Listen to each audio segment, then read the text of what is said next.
Hey, good morning, America, evening, Asia. Hello, world. Happy Tuesday. As I said, let's get a cracking. There's a lot going on today. France has threatened to hit back against the US if it can't reach a deal over its digital services tax. Let me explain. Because it's all because of a 3% tax that France is applying to the money raked in by the big digital companies, the likes of, there they are, the Googles, the Apples, the Facebooks and Amazons.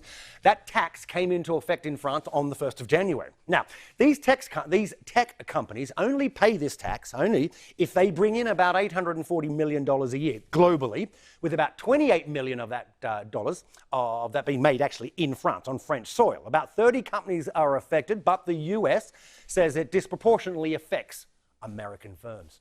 And as we're on air right now, a hearing right now is getting underway in Washington about US retaliation. Yeah, the US trade representative is hearing evidence about the impact of its plans to impose tariffs on nearly $2.5 billion of stuff that America buys from France.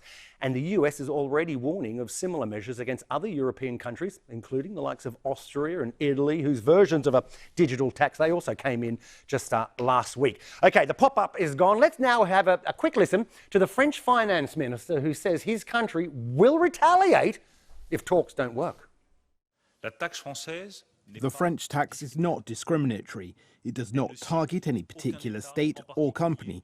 It targets an activity, which is digital activity. I had a long talk with US Treasury Secretary Steve Mnuchin. We agreed to redouble our efforts in the coming days to try to find a compromise on digital tax within the OECD framework. We've given ourselves exactly 15 days until our next meeting. Okay, the French finance minister there. Well, let's talk to Stephen Dreyfuss, who is executive vice president of the French-American Chamber of Commerce, also a trade lawyer who specialises in cases involving these two countries, and joins us from New York. Hey, Stephen, lovely to have you with us. Thanks for joining us. Before we talk about the implications of this, can you explain to our viewers around the world, just because I'm really surprised myself, just how big the trade and investment between France and the US actually is? Well, yeah, you may be surprised to know that there's $129 billion annually in U.S.-France trade in goods and services, of which about $89 billion is in goods, and more than $400 billion in direct investment in both directions in 2018. But the key thing for us here is this tariff going to be good for America?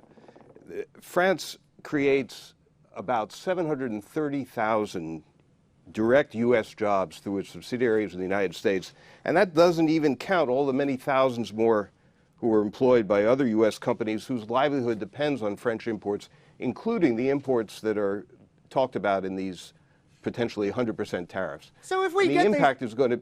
Sorry. So if we get these 100% tariffs, I mean, so could some of those jobs be at risk? I mean, apart from things being more costly, but could jobs that rely on France be at risk? Well, there's no question about that, because the kinds of goods we're talking about are goods that are sold worldwide. It's not going to hurt the French producers, by and large, for example, of Bordeaux wine, if they have to sell their wine to the Chinese instead of the Americans. They'll be able to sell them, and they're not going to be hurt.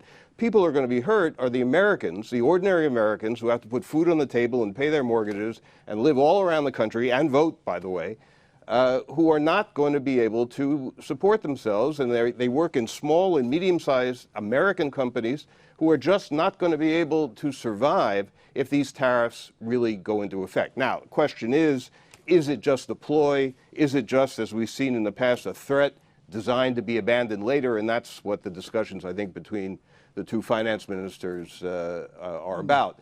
But it's on the backs of these Americans for the time being. Yeah, no, absolutely indeed. And of course, this could also broaden out, right, more than just, say, France, because we know Austria, Italy have a similar tax that Washington and President Trump doesn't like. Turkey's thinking about it. Even here in the UK, the Brits are thinking about it. Yeah, and you don't need me to tell you that at this delicate point in the British international relationship, the last thing you need is to get into a trade dispute with the United States when your prime minister's goal is eventually to negotiate a trade deal with the United States. So I think nobody wins in all of this. And as we've seen with regard to the Chinese tariffs that have been imposed, it's Americans who ultimately suffer, because it's not like the government here is going to collect a lot of money in tariffs. You put 100% tariffs on a French product, it's simply not going to be sold here anymore. It's not going to be available to American consumers, but more importantly, it's not going to be available to the companies on which these American workers depend for their livelihood.